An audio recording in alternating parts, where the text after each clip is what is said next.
Tren perkembangan penyalahgunaan nafsa dari waktu ke waktu menunjukkan kecenderungan yang semakin meningkat.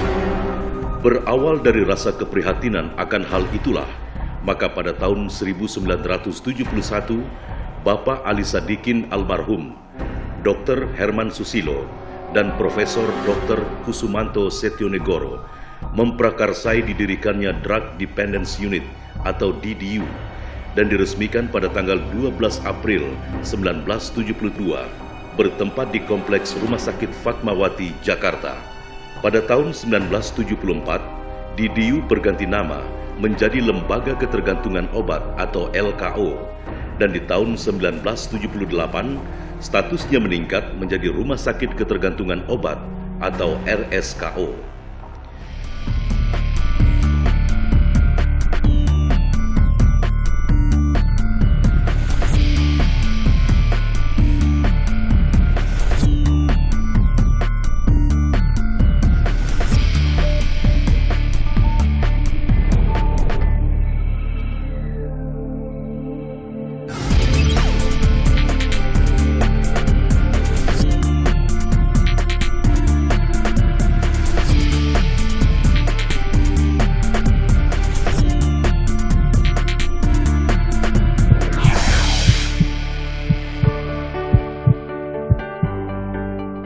Demi memenuhi kebutuhan masyarakat akan layanan kesehatan yang lebih baik, pada tanggal 15 Oktober 2002, diresmikanlah pembangunan tahap pertamanya di daerah Cibubur.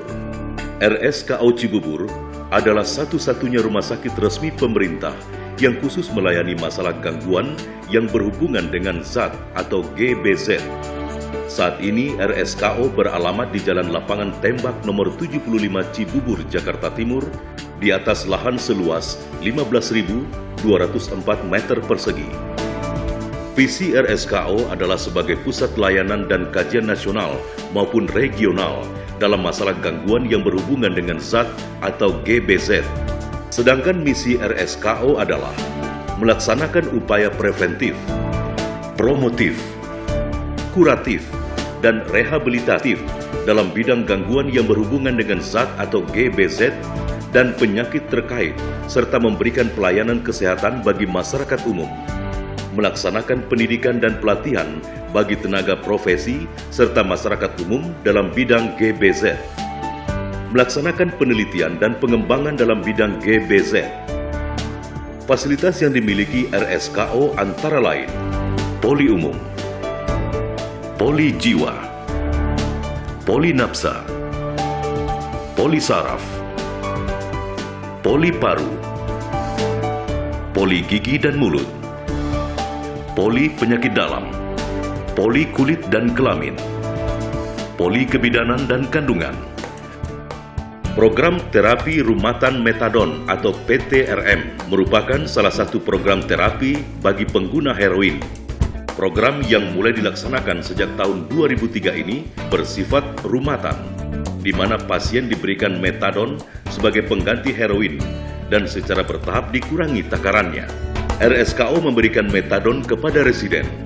Residen dipersilakan datang, lalu menandatangani daftar hadir untuk menerima metadon dan diminum di tempat. Instalasi gawat darurat, instalasi rawat jalan, instalasi rawat inap, ruang perawatan nafza atau dektosifikasi dan rehabilitasi, ruang komplikasi medik, ruang high care unit, fasilitas penunjang medik, instalasi farmasi, instalasi laboratorium toksikologi. Toksikologi adalah salah satu jenis pemeriksaan yang dilakukan di instalasi laboratorium patologi klinik RSKO. Patologi klinik menekankan penelitiannya pada diagnosis, pemulihan, dan pencegahan berbagai jenis penyakit.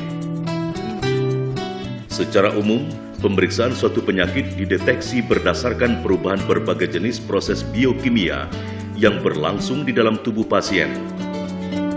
Sampel yang umumnya digunakan untuk pemeriksaan di laboratorium adalah cairan tubuh seperti urin dan darah. Instalasi laboratorium patologi klinik, instalasi radiologi,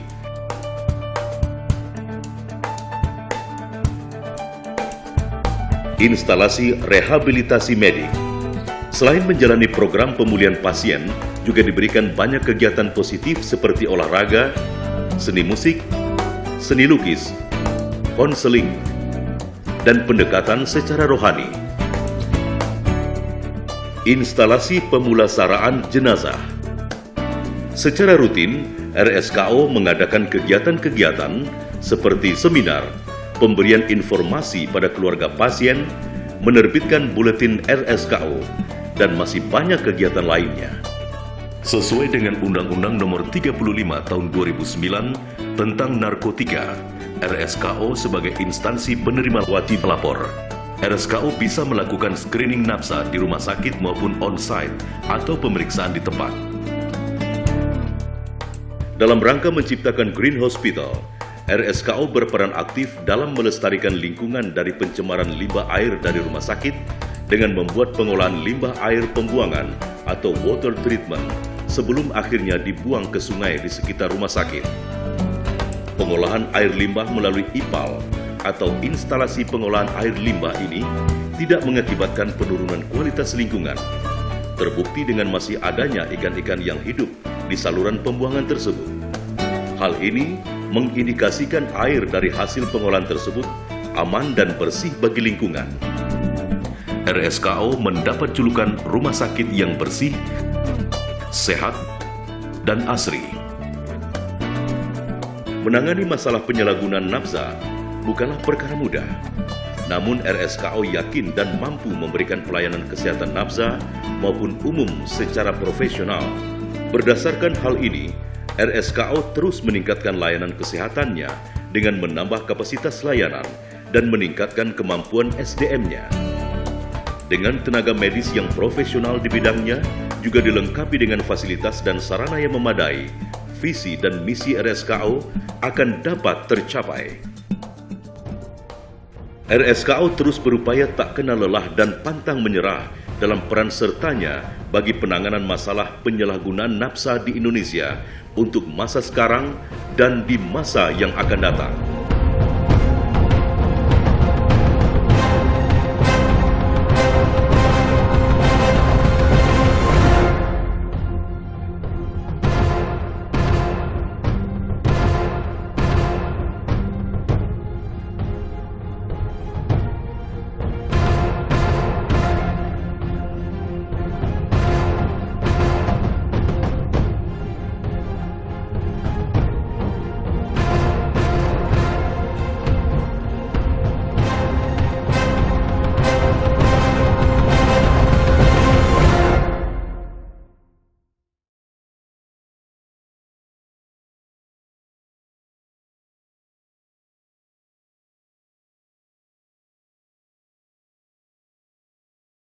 Wajib